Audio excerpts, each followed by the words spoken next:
Good morning, folks. This is the USGS 7-day quake list. You will see no red. We've had no major quakes, a couple that pushed the 6 magnitude line, but nothing like the multiple big quakes during the last watch period.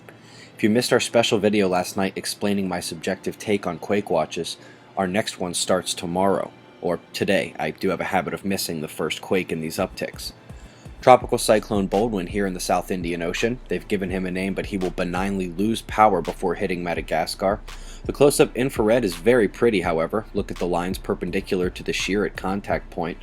Beautiful. Except this isn't Baldwin. It's a sunspot. Dr. Thornhill calling. Are you there?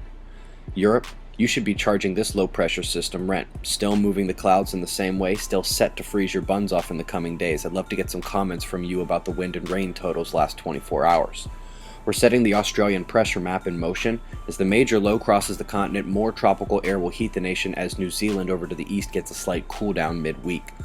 Zoomed in on Wichita, Kansas. By the time you see this, the convergence may have moved east and slightly north. Could have some snow and rain today and tonight. Zooming out, this is the weakest the North Pacific low has seen in over a week. It has less moisture, and we may actually get a break in that rain and snow in the northwest into Canada. Had another gamma burst a few hours ago, came from way north in the constellation of Drake.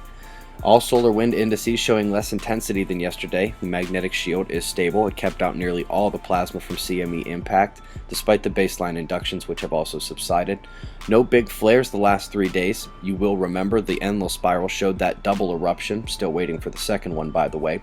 You might also remember we had a huge filament rip off the southern hemisphere in an Earth-facing position. Well, NOAA has added that third eruption to the spiral, set to hit tomorrow night. Active regions are not much of a concern. The big guy is leaving the party up north.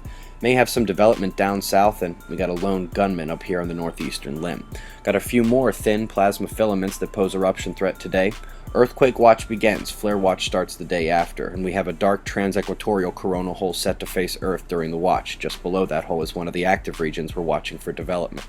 Eyes open. No fear, it's 5:55 a.m. Eastern time, and that's the news. Be safe, everyone.